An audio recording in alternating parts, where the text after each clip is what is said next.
Welcome to the Knowledge for Men show. Your life will never be the same. Your level of success will seldom exceed your level of personal development. I want to die empty of regret. I want to die empty of my best work. We don't understand who we are. Instead, we're living out somebody else's narrative. What one man can do, another man can do. If it's been done, it can be done again. Being yourself and being your truest, most authentic self in every moment. If it scares you or makes you a little afraid, do it. Follow your heart and your gut. The first stage, I think, is finding you, like finding out who I am today. Stuff will not work. You will have things that fail. Success is when you're a happy, fulfilled person. How do you define success? It's your life, and you are the creator of the movie script that is your life story.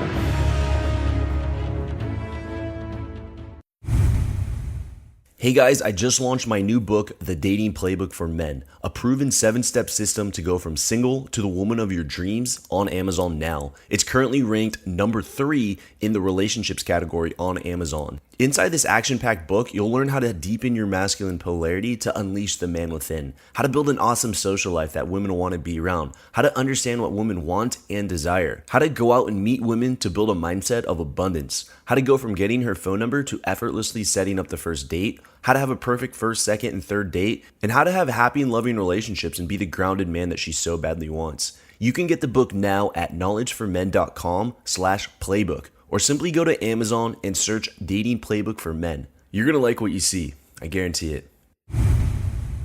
All right, guys, welcome to the show. I'm here with Amish, Shah, an entrepreneur and online marketer, listed twice in the Inc. 500 as the CEO and founder of one of the fastest growing companies in America. Started selling Christmas cards at age 11 to building his first $1 million business by age 25. And since then, he's gone on and done thousands of different marketing campaigns, resulting in over $50 million in sales in just about a decade. So Amish, quite the report card here. Happy to have you on the show. Thank you. Thank you for having me. Hello, everybody. All right, welcome. And let's dive in straight with a favorite success quote of yours, or some sort of just saying maybe that you've lived by that's helped you on your journey. You know, I everyone always like sees those motivational quotes on Facebook, and there's like everyone is like your favorite, right?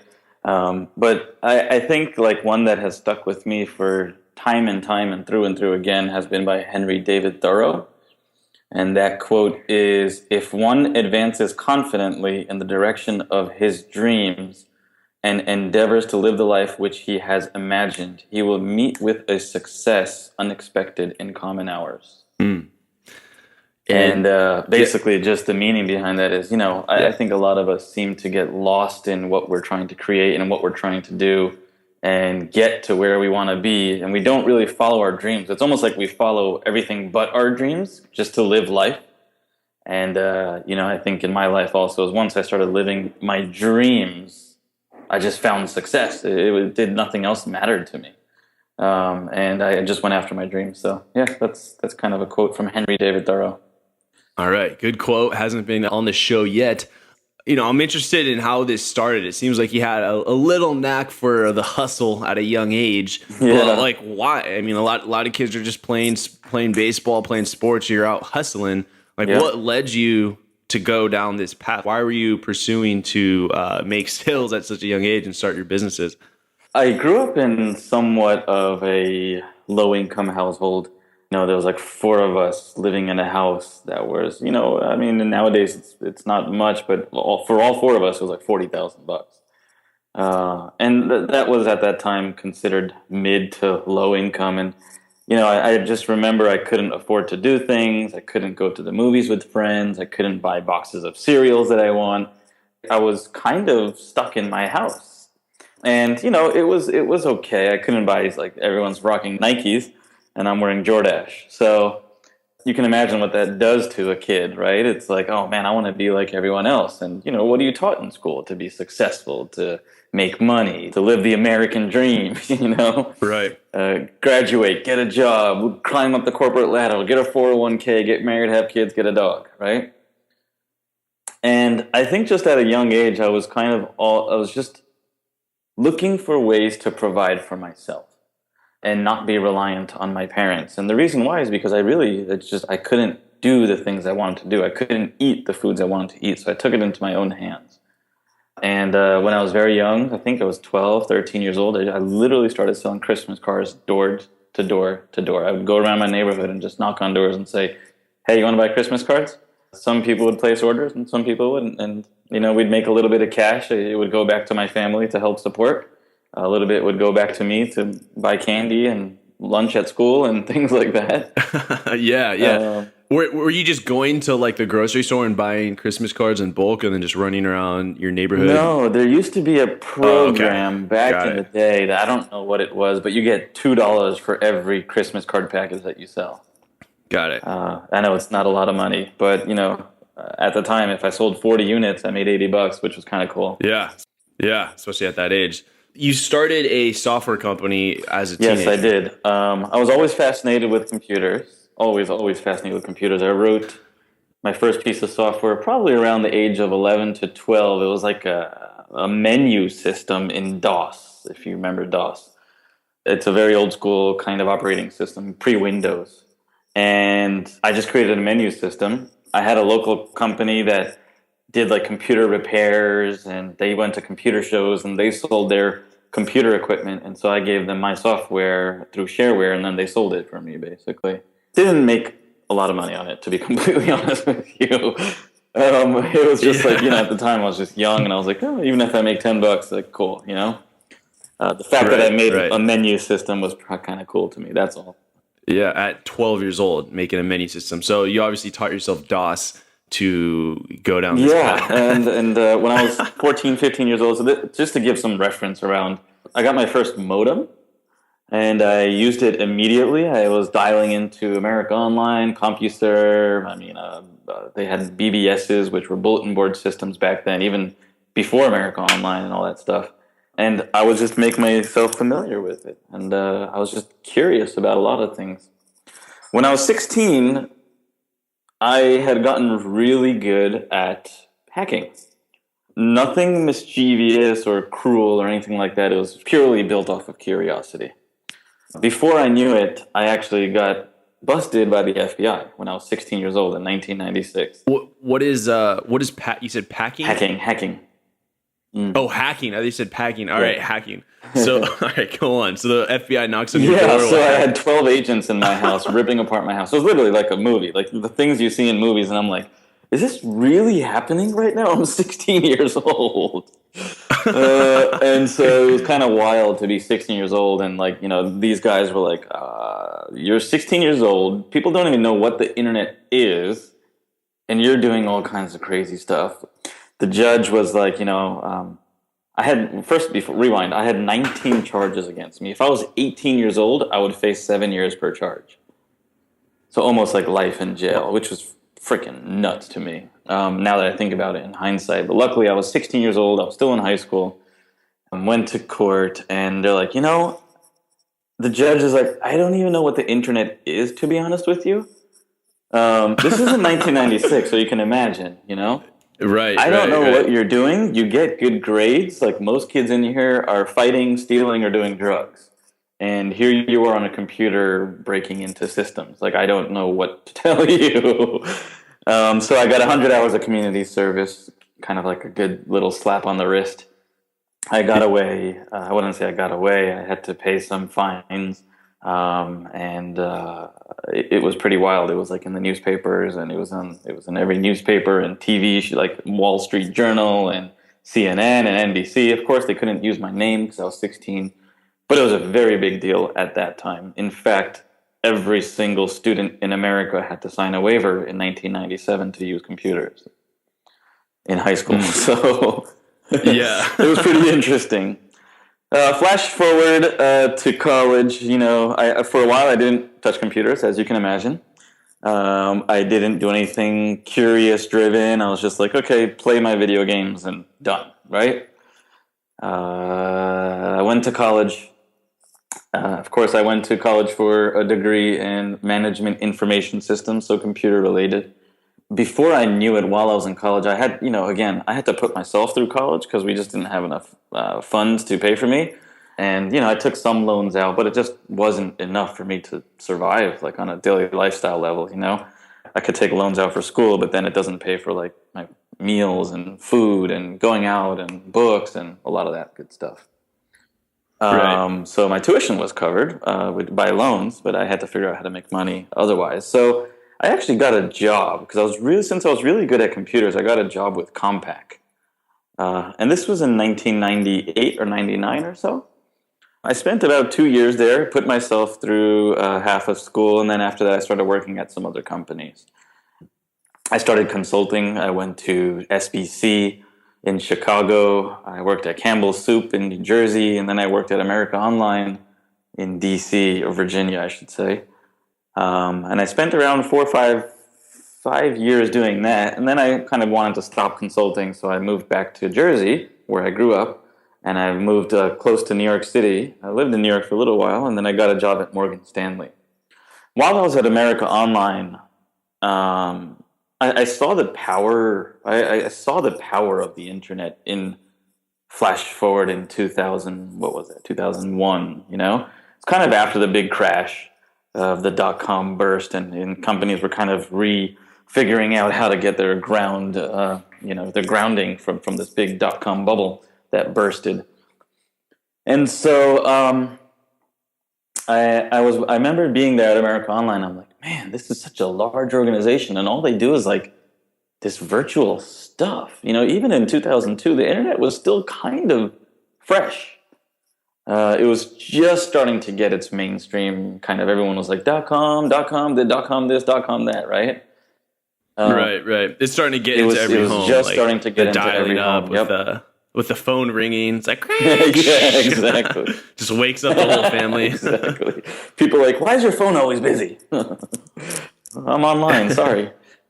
So I started experimenting online. Really, I was dedicated, man. More than anything else, to be completely honest with you, I wanted to get the hell out of my job.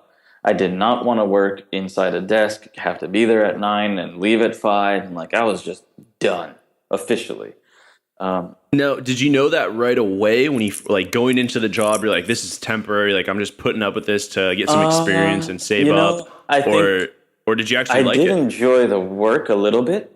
I just didn't enjoy the fact that I had to be somewhere every day and report to someone.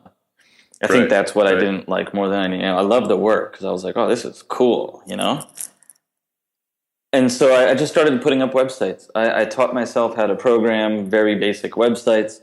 I taught myself how to design in Photoshop, again, very ugly stuff. And I just did it because I was driven. And to tell you the truth, the reason why I made that decision to go and figure out how to create more income is because I made myself uncomfortable. And the way I made myself uncomfortable is I bought a house. And here I bought a house, and I was like, crap, I got to come up with $30,000, $40,000 for this down payment in less than 8 months. How am I going to do this? Yeah, so you added some pressure to yourself. I added some pressure to myself. I was 24 years old at the time, and I was going to buy my house at maybe 23, 24. I signed the contract for the house, and I'm like, shit, I got to figure out how I'm going to pay for this thing. So what did I do? I said, the only thing I know, I can either get another job on the side and work maybe, I don't know, I work at America Online, maybe evenings I can drive a taxi, I don't know. But that was out of the question, to be honest with you. I knew that there has to be a way to make money online. So I started putting up websites, very simple websites. My first website ever was lostseason2.com. Now, I've never seen an episode of Lost in my life. I remember hearing all the hype about it on the radio. I remember hearing all the hype about it from friends, from colleagues at work. Looking at just that trend alone of this TV show, this random TV show that's everyone was going nuts over in 2002. And I made a website about it. And sure enough, it got ranked on Google. And I started getting traffic. And I'm like, holy crap, I'm getting visitors to my website. And then I put advertising on it. And I started making $3 a day. I'm like, whoa, $3 a day is... Yeah. That was probably you were happy to make that $3 though. It's an extra $100 a month. At that time, an extra $100 a month for me was massive. It was my meals. It was dinner with my girlfriend if I wanted to take her out. It was full on. Yeah. And don't get me wrong, I was making decent money at my company. I was making somewhere between 70 and 85,000 bucks, probably closer to the $80,000 mark. So it was pretty good money, but I bought a $400,000 house. Right. And I was like, crap, I'm going to be broke as a joke if I don't figure out how I'm going to do this, or I'm not going to be able to afford this house. I'm going to have to foreclose on it eventually. Was that an aha moment for you when you first put up the ad and then you saw on Google AdWords or whatever the advertising platform, you're like, you made $1? Was that like, whoa, like you can make money like online? Like this actually works. This isn't just all hype. Exactly. Yes. Yeah. And then that led me to get into affiliate marketing. So I'm like, okay, how else can I monetize this? And then I signed up. Can you explain what that is just briefly in one sentence so all the listeners are on the same page? Absolutely. Affiliate marketing is becoming a broker, basically. So you're a broker of, for example, in this example, I signed up for Netflix's affiliate program. Now, for every sale that I make for Netflix, I get a commission. And there are tens of thousands of companies that offer this, from Netflix to Amazon to eBay to all the large companies. Even Apple has an affiliate program. Most people don't realize that you can make commissions from all of these massive companies.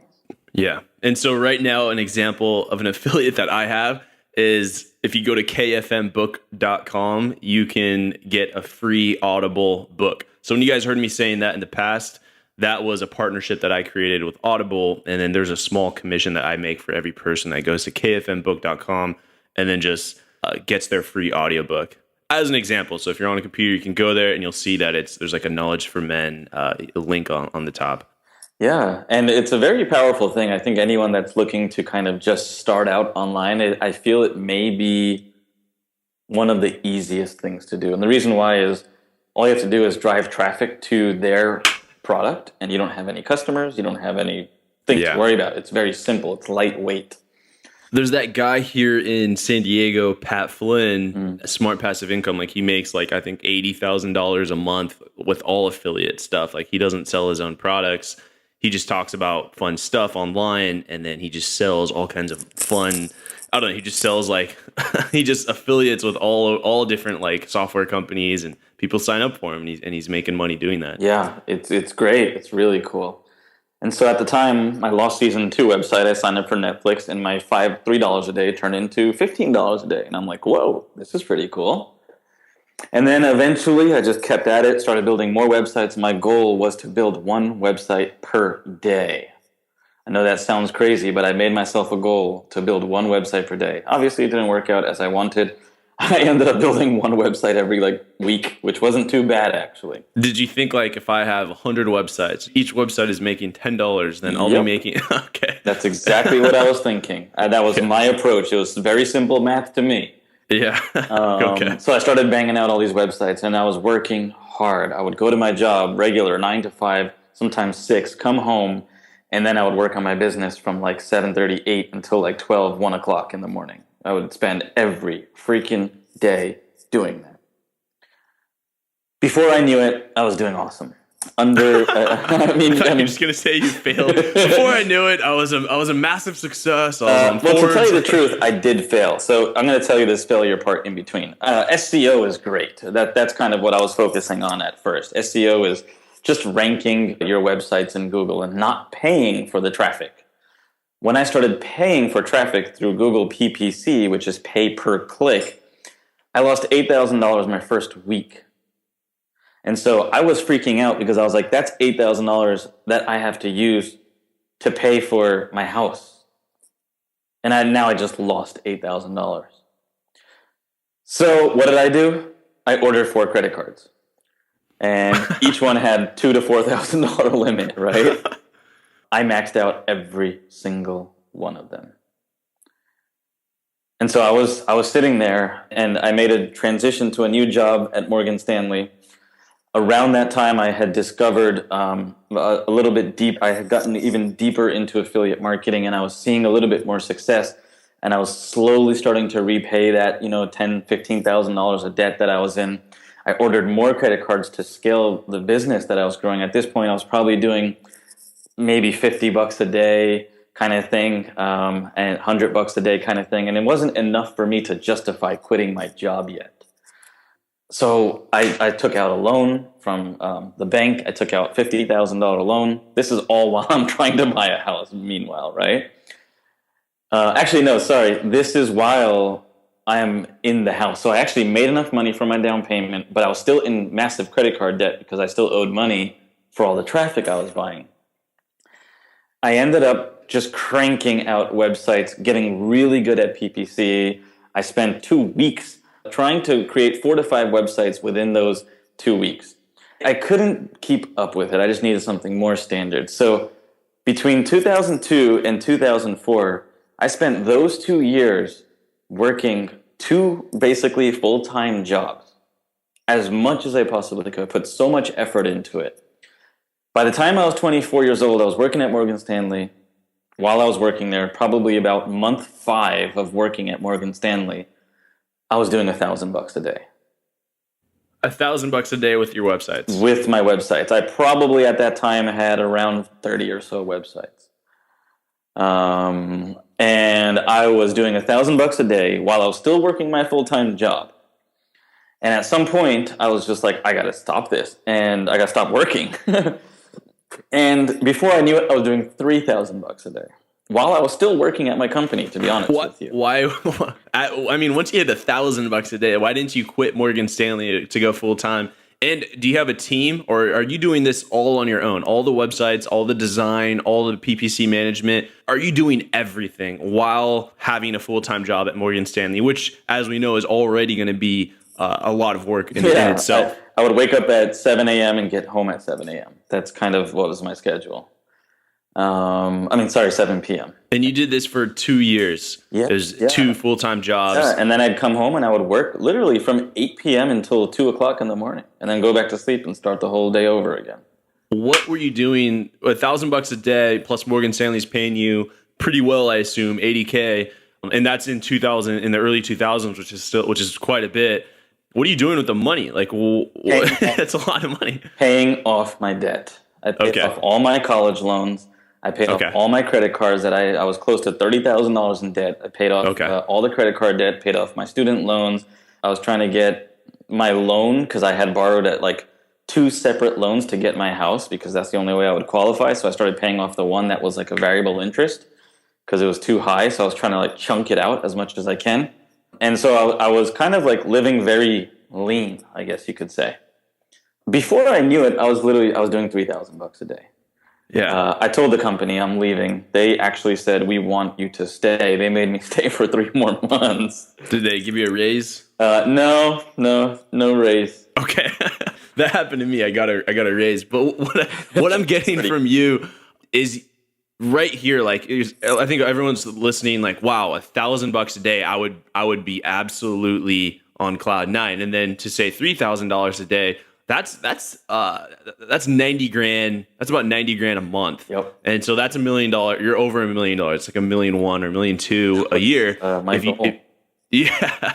But what I'm getting here from you is you took on massive risk by you. First of all, you lost $8,000 with trying to mess around. So that was kind of a big lesson for you. Most people would just give up. I failed. Okay, it doesn't work. Let's go to the next thing. You stuck with it. You pulled out more credit cards, which is already risky, high interest rates, and you maxed out all the credit cards. 24%, those against the credit cards I was getting, man. So massive risk. And that's the key point is like that I'm getting from you is you were able to go into massive risk.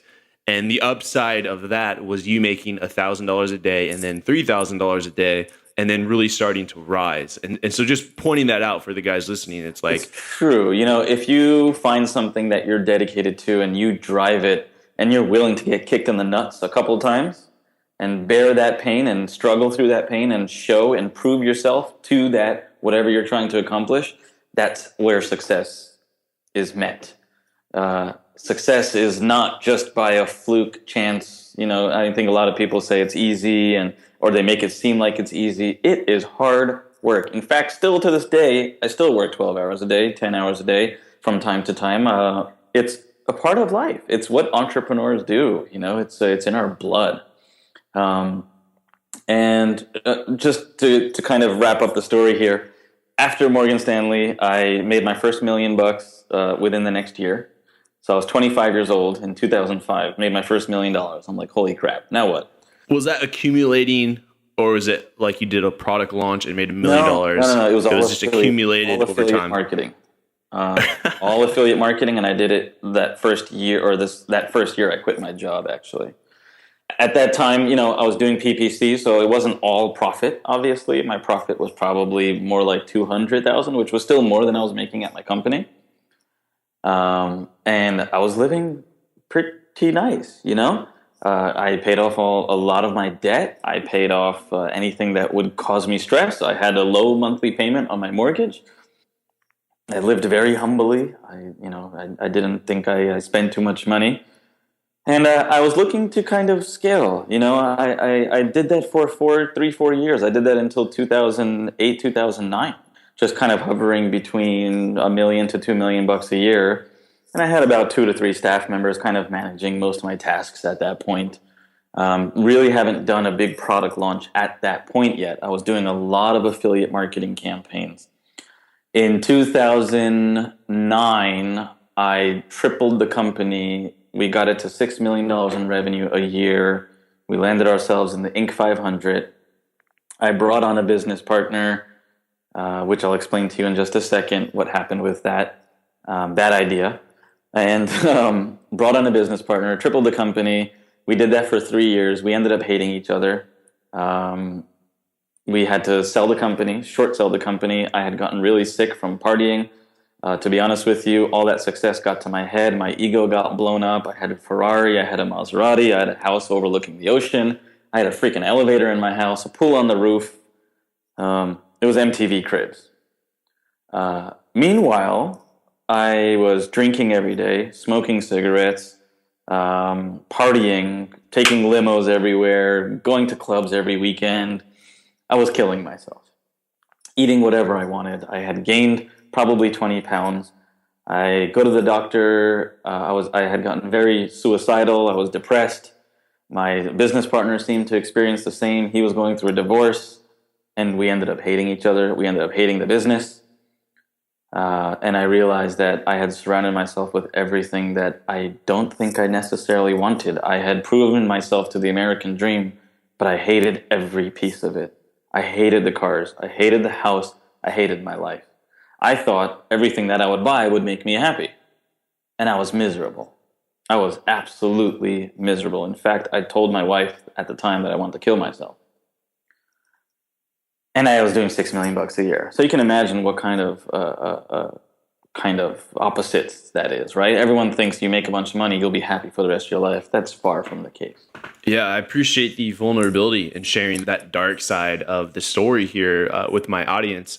What do you think led to that? How did it turn into that? Did it just subtly happen? Was it the money? Was it like somewhat of the fame of being a successful internet marketer at such an early time? Like, what do you think led to that period? I think it was a piece of it. I think everything you talk about is a piece of it. I think it was like a compounded effect. So in 2010, we did a huge online marketing launch. Some of you may have heard of it. Andrew, I know you've probably heard of it. It was called the Magic Bullet System. We did $3.5 million in sales in 24 hours. We did $1.1 million in cash in an hour and a half that hit the bank the next day. It's more money than rappers. It's more money than freaking celebrities. I didn't know what to think. That had gone to my head. I had gotten egotistical. All the money had gotten way to my head. And it was part of the fame. It was part of the money.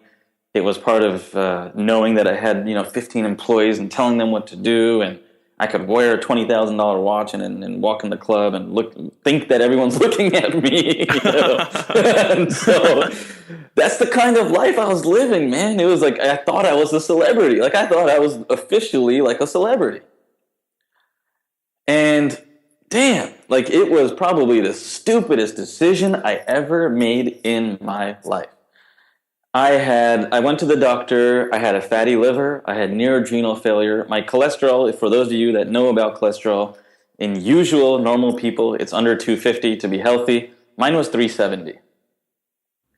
Do they tell you like, hey, you might die?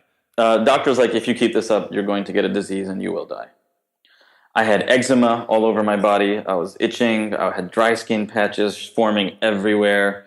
I was on the route to getting a disease, basically. I was very close to getting a disease. Doctor said my liver was so fatty that if I could, like probably jokingly, but if I poked it, it would rupture.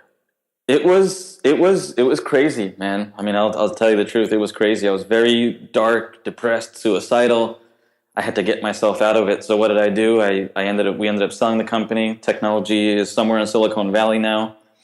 Me and my business partner split. I ended up getting rid of all my cars, got rid of all my house, the house that I had, got rid of everything, downsized everything that I possibly could to just live the minimal life that I thought was where I should be living. And I did that. And it was quite an eye-opening experience for me. And after that, I opened an app company. Quickly realized that apps is, again, not really what I wanted to do. I wanted to do something that I was passionate about. I was just doing things that made money. And I think that's a big thing that all of us may struggle with is like, it's like we tend to look at things that are easy, that make money, instead of things that we're passionate about. And that will bring you so much misery in your life. Trust me, from just telling you from experience. So anyway, I started this app company. I brought it to $1 million, $1.5 million within a year and a half.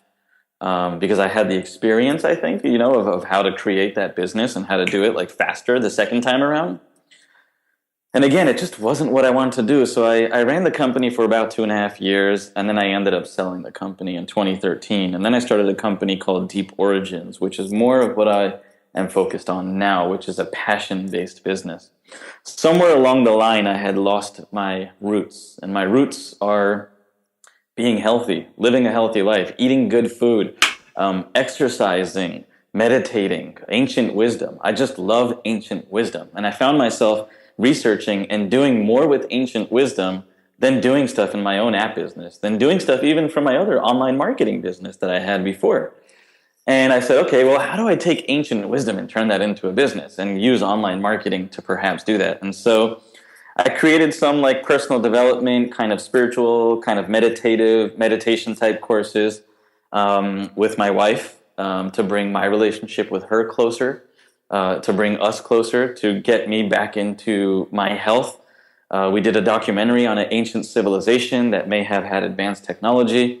And for the last 2.5 years, I've been filming a movie on Ayurveda, which is an ancient healing science that's over 5,000 years old. That's just now proven to be better than modern day science in some ways, especially for chronic conditions like IBS or Crohn's or things that we say that we can't cure, even things like diabetes and thyroid issues and all these issues. We're like, oh my God, this is so simple. This is an ancient science.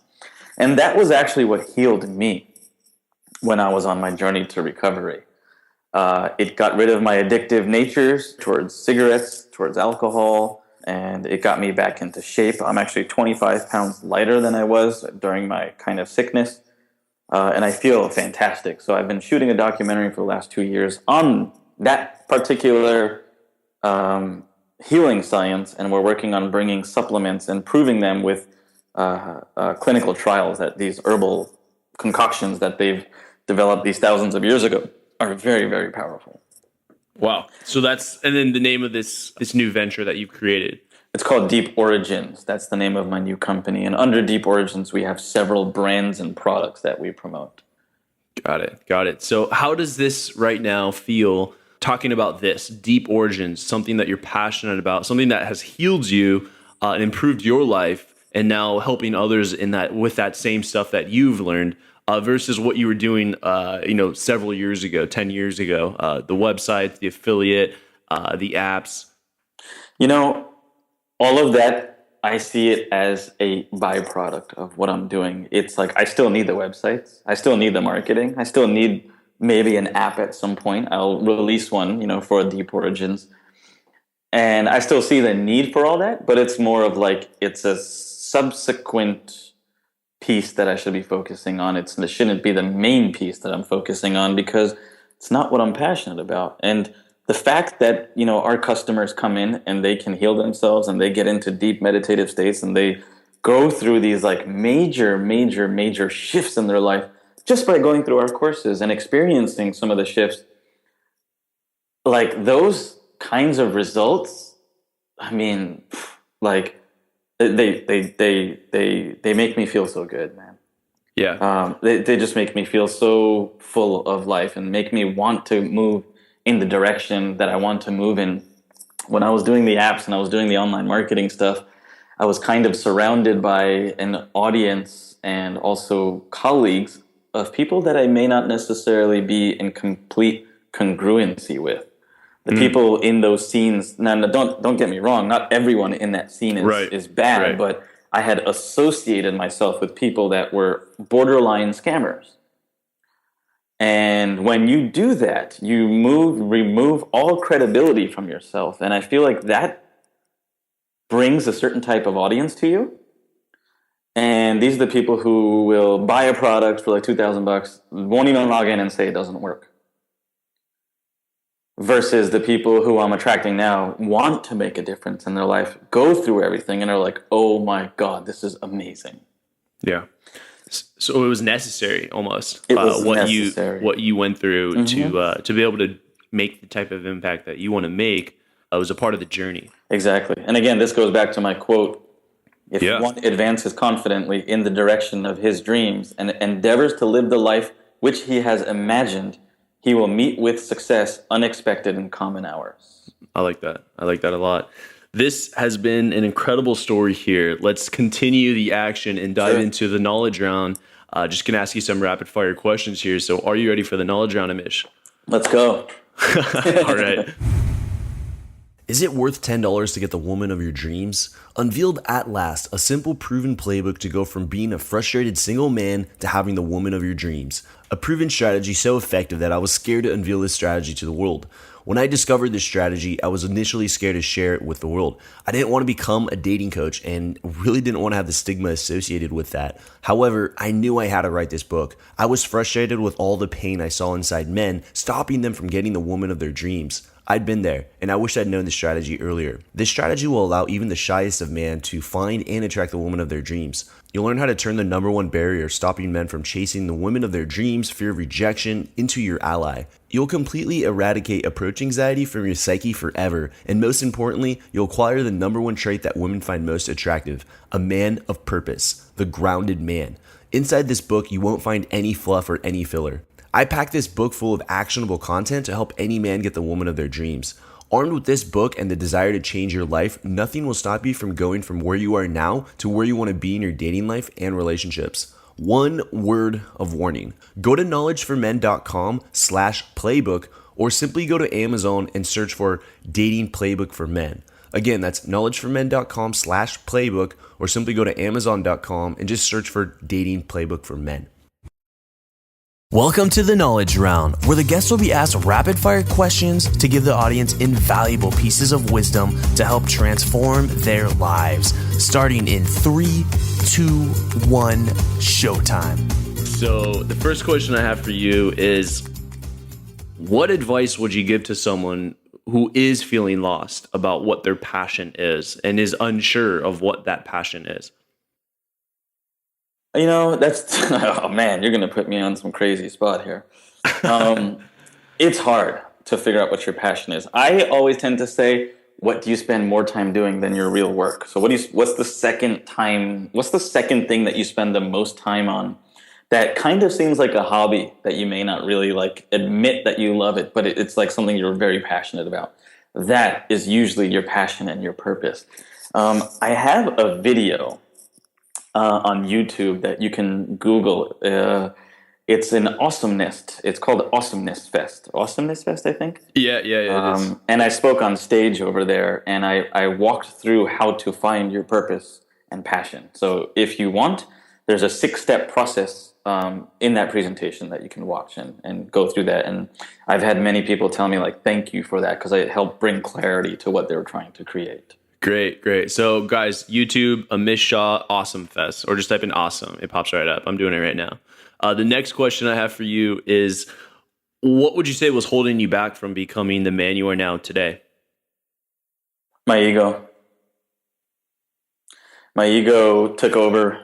You know, I thought I was a rapper. I was like, "Fuck the world! This money is mine." You know. Yeah, I think I saw, or I did see a video when you launched Black Box, and it was like a party or something. Yeah, that was just completely for fun, but still, that's what it felt like to me. Yeah. Kind of, it was like a joke, but kind of But giving it. you know, if you think about it, that's honestly like that's what I had thought. My biggest block was my own ego and thinking that I'm smarter than everyone else, and that is completely not the case. I do the opposite now. I'm the stupidest person, and I want to surround myself with smarter people. Oh, I love that. And just talking about the whole, leading into the next question, what role have mentors played on your journey? I can't stress enough how mentors and mastermind groups and coaches can help you. You should be very careful who you select. Obviously, there's tons of people who want to coach other people, so be careful on who you select. Same with mentors. There's tons of mentors out there. Find someone in your industry, something that you want to get into if you're looking to become an entrepreneur or if you're looking to gain a skill, even if it's as a musician or whatever it is, whatever you're looking to acquire, skill, trait, money, business, find someone that's accessible within your local area. Reach out to them. You can even cold call them and cold email them. Tell them you want to take them out for lunch and tell them and ask them if you can be their mentee and ask them if they can be your mentor. You'd be surprised as to how many people will actually say yes. People do that to me all the time, and I tend to take 2 to 3 younger entrepreneur types that want to create something on every year, and I mentor them until success. Some of them drop out, some of them find success, some of them I never hear from them again. So I can't stress to you enough how important mentors are and mastermind groups. So mastermind groups are just a quick little synopsis of mastermind groups. Surround yourself with people who are already doing what you want to do and join that group of people who are doing it. If there isn't a group, make a group and invite people and start it. Yeah, I like that. It's so powerful. You said an interesting point when you said sometimes you take on mentors and sometimes you just never hear from them again. And it's like, here you are offering free mentorship, or I'm assuming free mentorship, and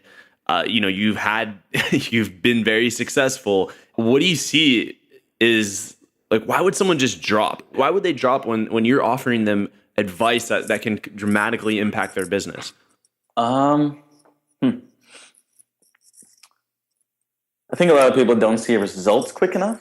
Yeah. And they get frustrated. Yeah. And the only thing I can say is I've probably been kicked in the nuts 1,000 times throughout my journey, the last 12 years of being an entrepreneur, and you have to be prepared for that, man. It's like with my journey, it's like, someone said it best. Someone who's not an entrepreneur told me, he's like, man, I respect you so much. I'm like, why? I was like, I respect you. You get to go to a job and come home and not do shit for the rest of the day besides watch TV and then go back to work the next day.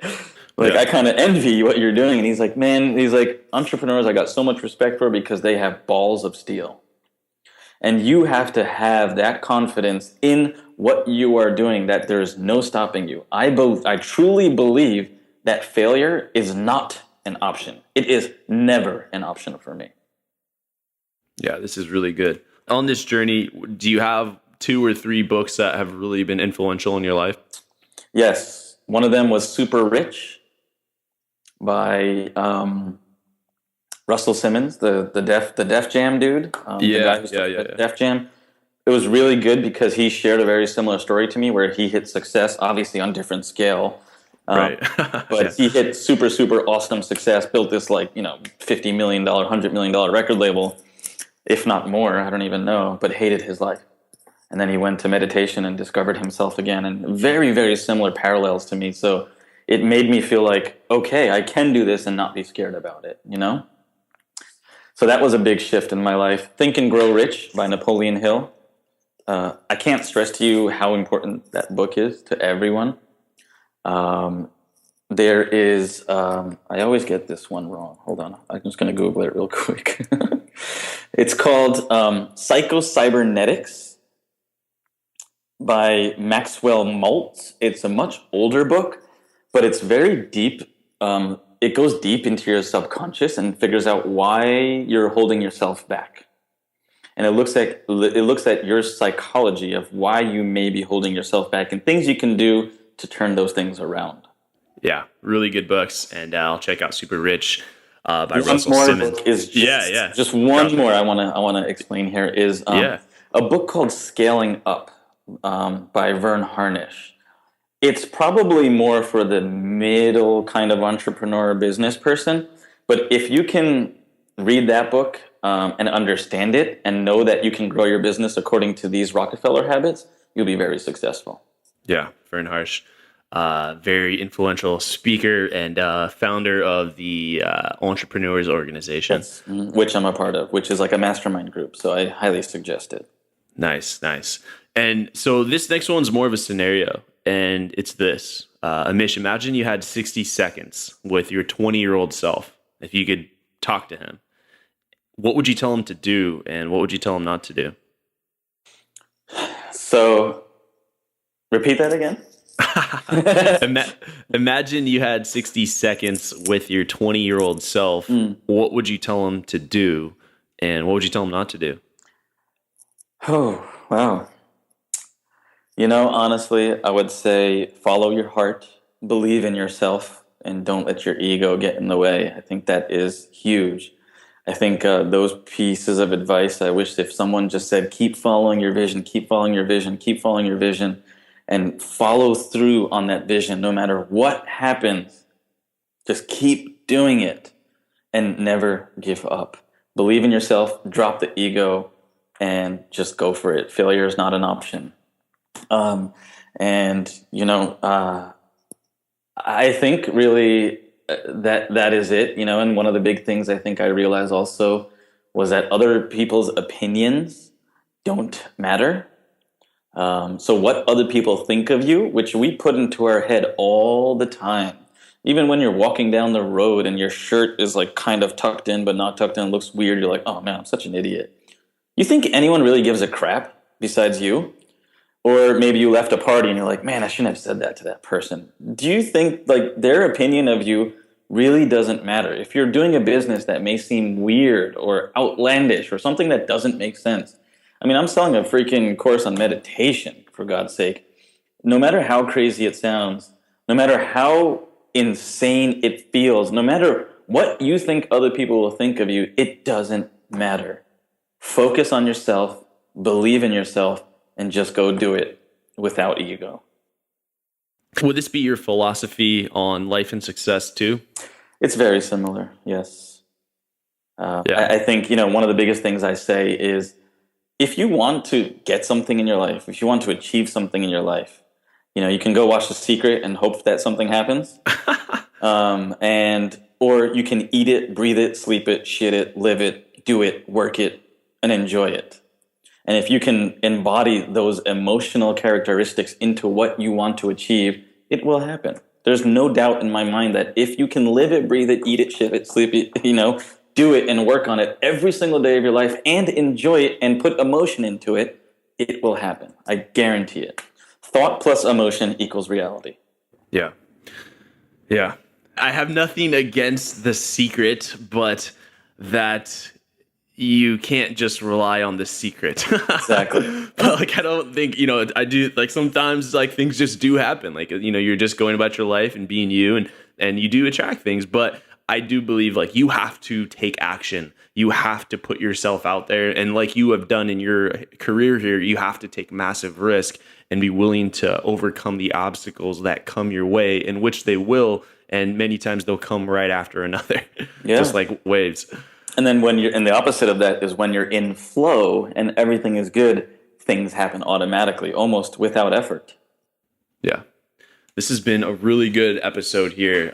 Taking what you've done with internet marketing and pulling out some of those key lessons and massive lessons for a lot of guys to really think about after this episode. I'd encourage a lot of guys to journal out what was the big key lesson for them and shoot an email over to me at andrew@knowledgeformen.com, and would love to start a conversation. Now, just that concludes the knowledge round, but just going into like, what's really exciting you today? Like, what's getting you out of bed in the morning besides maybe the green smoothie or the coffee? Honestly, it's my mission. Deep Origin's mission is to heal 20 million people by 2030. It's a very bold mission. With our documentary, with our supplement line, with the wellness centers that we're planning on opening, I have a very strategic goal in mind. I want to disrupt the healthcare and the nutrition market. That's what gets me up, because modern day medical system, most people don't realize it, but the number 3 killer in America is not a disease. It's actually doctor error in pharmaceuticals. Wow. Number 3 killer. No one talks about it though. Wow. So I'm on a mission to drastically disrupt that whole entire pattern and heal people through natural means. 20 million people by 2030. That is what gets my blood rocking. Yeah. Please do it. Please do it. The world needs it. And it's been an honor having you here on the show. Your new venture, deeporigins.com. That's how the audience can follow up with you. Is there any other plugs that you'd like to have for yourself? Sure. If you're really interested in finding your purpose, if you're really interested in discovering yourself, if you're interested in really, what you were saying, journaling and going through these exercises of discovering yourself, your true passion, your true mission, and figuring out and manifesting what you want in your real life, I have a project, a course that created called Project Yourself.